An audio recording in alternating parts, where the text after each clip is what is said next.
Guys, we've got some bad news because Warner Brothers and DC Studios just gave their CinemaCon presentation for all their upcoming films, and it looks like the Batman Part 2 might be delayed yet again. But luckily, we did get some good news for Superman Man of Tomorrow, Supergirl, and Clayface, so let's talk about it all. Starting with the Batman Part 2, because something very, very weird is going on with this movie. Because at Warner Brothers CinemaCon presentation, which if you don't know, CinemaCon is just for these major studios to present directly to the owners of movie theaters and convince them to put their films in theaters.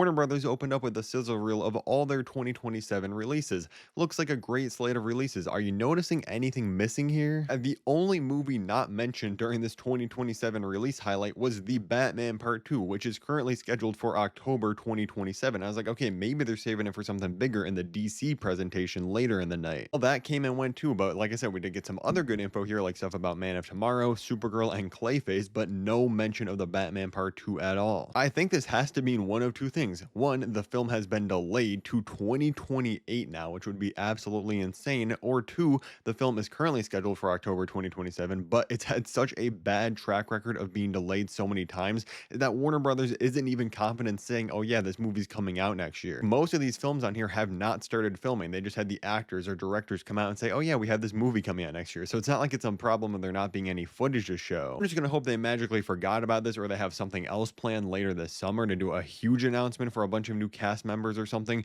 because otherwise, if this gets delayed to 2028, I'm losing hope of this thing ever releasing. I need some positivity because yes, Superman Man of Tomorrow, a movie that released 6 months ago, its sequel is already starting filming in a week. James Gunn did confirm this. Now, he wasn't actually at CinemaCon because he's busy with this pre-production, so he just sent in a video saying, oh yeah, hey, the movie's starting next week. It's going to be Superman and Lex Luthor teaming up against a world-ending threat, kind of stuff we already knew. So at least it seems like we're going to be getting pretty regular Superman movies. Hopefully we can get a trilogy out by like the end of 2029. That would be pretty dope. Matt Reeves, please take notes and let us know that, I don't know, you're alive, the movie is still a thing that exists, that you are working on it. Like, we've had reports from the Hollywood Reporter saying that, oh, Sebastian Stan and Scarlett Johansson, they're getting cast in this movie. Nothing official though yet. I'm sorry to keep going back to this, but I'm getting some PTSD from all these previous delays. I am going to absolutely lose my mind if it gets delayed again. But let's switch into some more positive news that's Batman adjacent, but still not Batman. Because at CinemaCon, they showed a first teaser trailer for the new Clayface movie. And as always with CinemaCon, the trailer has not been released online yet, but we do have descriptions of it. Shout out to New Rockstars. They give the best descriptions of all these trailers that are shown exclusively there. And they said it opens up with the song Do You Realize, which is actually in Guardians of the Galaxy Volume 3, but like a darker version of it. It echoes over Tom Rhys-Harris as actor Matt Hagen in universe. The character Clayface is an actor. And due to a facial injury, he is now sitting in bed with one wide open eye glaring out from under bandages. Quick shortcuts to show him as a glamorous actor in his life before this injury. Say lots of body horror, blades pressed against faces, sprinting past Gotham police cars, a possible sighting of Gotham's Boardwalk Circus, and the trailer ends with Matt lying naked, curled up in a bathtub, staring blankly upward, and then he runs his hands down his face and smears his clay-like skin. So yeah, we knew this was going to be a horror movie, but it seems like they are not holding back at all with this film and the horror vibes. I don't know, it sounds like this guy's going to be in a pretty bad mental state, and he might become a villain roaming around Gotham. If only we had a hero running around Gotham City that could save us. Maybe someone that could dress up like a bat would be pretty inspirational. When it comes to Supergirl, they did have Millie Alcock, Jason Momoa, the director of the film, Peter Safran, CEO of DC Studios, all come out on stage. Jason Momoa, in true Momoa fashion, rolled up on Lobo's bike. And they actually showed a lot of footage from Supergirl. Apparently there was around like 7 minutes of footage, multiple different scenes, but a lot of it honestly is kind of spoiler territory stuff. And a lot of it was really just like descriptions of her talking to a different alien or different action scenes. So I'm not going to break it all down. I feel like it's better to just go in blind and watch it, honestly. Now, in case you want more videos from me for some reason, I did just open up a new Patreon where I'm going to be recapping and reviewing every single movie and TV show I watch every week. Really appreciate it if you went over there. Link is in the description. For more CinemaCon news, click the playlist above my head right now. There's tons of Spider-Man and Avengers Doomsday stuff in there.